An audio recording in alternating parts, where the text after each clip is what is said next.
ప్రభునందు ప్రియాతి ప్రియమైన నా దేవుని బిడ్డలారా, ప్రభు అయిన యేసుక్రీస్తు పేరట ఈ శుభదినమందు మీ అందరికి కూడా నా ప్రభు అయిన యేసుక్రీస్తు పేరటలో వందనాలు తెలియజేస్తున్నాను.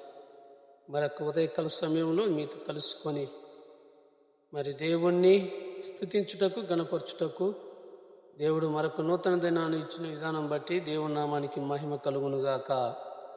దేవుడు నేటికి ఈ దినానికి ఈ వాగ్దానం ద్వారా మనం మాట్లాడలేను. ఆ వాక్యాన్ని మనం చదువుకుందాం. లూకా సువార్త 19వ అధ్యాయం 5వ వచనం. యేసు ఆ చోటికి వచ్చినప్పుడు కన్నులెత్తి చూసి, జక్కయ్య, త్వరగా దిగుము, నేడు నేను నీ ఇంట ఉండవలసి వచ్చిందని అతనితో చెప్పాను. దేవుడు ఆ ప్రాంతానికి, వెరుకో ప్రాంతానికి వచ్చిన తర్వాత మరి ఎరుకో ప్రాంతానికి దేవుడు వస్తున్నాడనే సంగతి జక్కయ్యకి తెలిసి యేసు ప్రభుని చూడాలని ఆసక్తి కలిగిన జక్కయ్య మరి త్వరపడి మేడి చెట్టు ఎక్కాడు. కాబట్టి ఈ సమయంలో మరి నేడు నీ ఇంటికి రక్షణ వచ్చిందని ఏ చెట్టు అయితే జక్కయ్య ఎక్కిండో అదే చెట్టు కిందికి యేసుక్రీస్తు వచ్చి జక్కయ్యను చూసి అంటుండు, జక్కయ్య, నువ్వు త్వరగా దిగుము, నేడు నీ ఇంటికి రక్షణ వచ్చిందని. కాబట్టి నా ప్రియమైన దేవుని బిడ్డలారా, జక్కయ్య ఇంటికి రక్షణ వచ్చింది.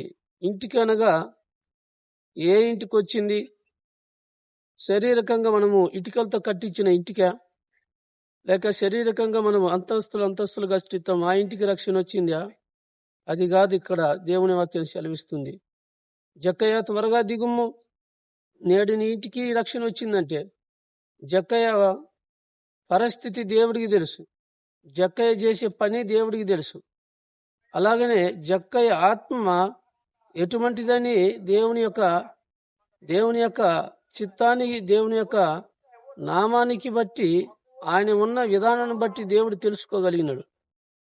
అందుకే ఎవరు ఊహించని రీతిగా గుంపులు ఆయనంట వస్తున్నా వారందరి విషయమై ఆయన ఆలోచించలేదు. కానీ ఎప్పుడైతే జక్కయ్యని యేసు ప్రభు చూడాలని ఆశ కోరినాడో, లేకపోతే జక్కయ్య యేసు ప్రభుని చూడాలని ఆశ కోరినాడో, ఆ యేసే మరి ఆయన యొద్దకు వచ్చాడు. చెట్టుకున్నవాడిని చూసి, జక్కయ్య, నువ్వు త్వరగా తిరుగు, నీ ఇంటికి నేడు రక్షణ వచ్చింది అనగా, పాపాత్ముడైన జక్కయ్యను మరి ఆయన హృదయంలో పాపం ఉందనే సంగతి యేసు ప్రభుకు తెలుసు.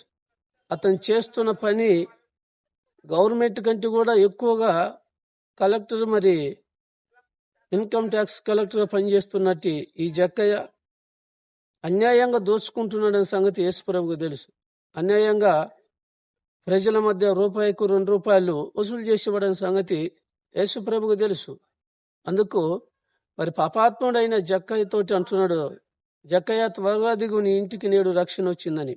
అవును నా ప్రియమైన దేవుని బిడ్డలారా, మనము పాపపు జీవితంలో జీవిస్తున్నప్పుడు మన బ్రతుకు ప్రతి ఒక్కడు కూడా యేసుక్రీస్తుకి లోకంలో తెలుసు.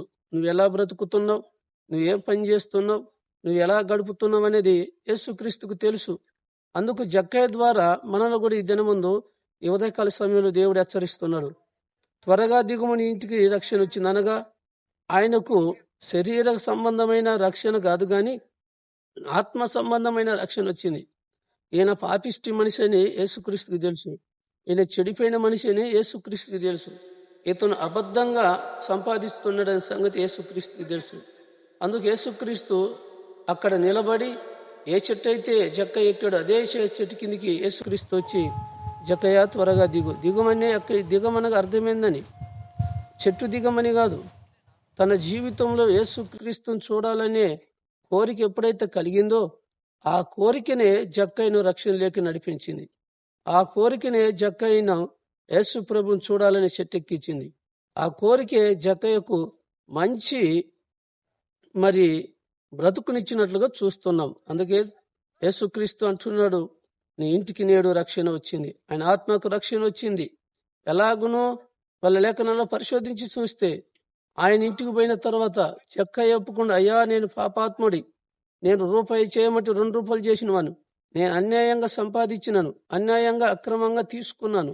కాబట్టి ఇట్టి పాపాత్ముడి ఇంటికి నువ్వు వచ్చినావు కాబట్టి అయ్యా నాకు మరి ఎవరి దగ్గర అయితే అన్యాయంగా పుచ్చుకున్నానో వారికి నేను తిరిగి 4 అంతలు ఇస్తుందని చెప్పి ఆయన మనసులో ఆయననే తీర్మానం తీసుకున్నాడు. ఎప్పుడైతే యేసుక్రీస్తు తన ఇంటికి వచ్చి తన కళ్ళు తెరిపించుండో, తన బ్రతికేదో చూపించుండో, ఎలాంటి జీవితం కొనసాగించినట్టు కొనసాగిస్తున్నాడో ఆ విధంగానే మరి యేసుక్రీస్తు కూడా మరి జక్కయ్య ఇంటికి వస్తుందనే జక్కయ్య మనసులో మార్పు అనేది కనపడుతుంది. జక్కయ్య హృదయంలో మరి నేను ఇప్పటి వరకు అన్యాయంగా బ్రతికినాను, లోకుల దగ్గర అన్యాయంగా తీసుకున్నాను, లోకుల దగ్గర అన్యాయంగా సంపాదించానే, మరి ఇటువంటి ఇది కూడా నాకు వద్దు, ఈ పాపిష్టి సొమ్మని తన హృదయంలో తీర్మానం తీసుకున్నాడు.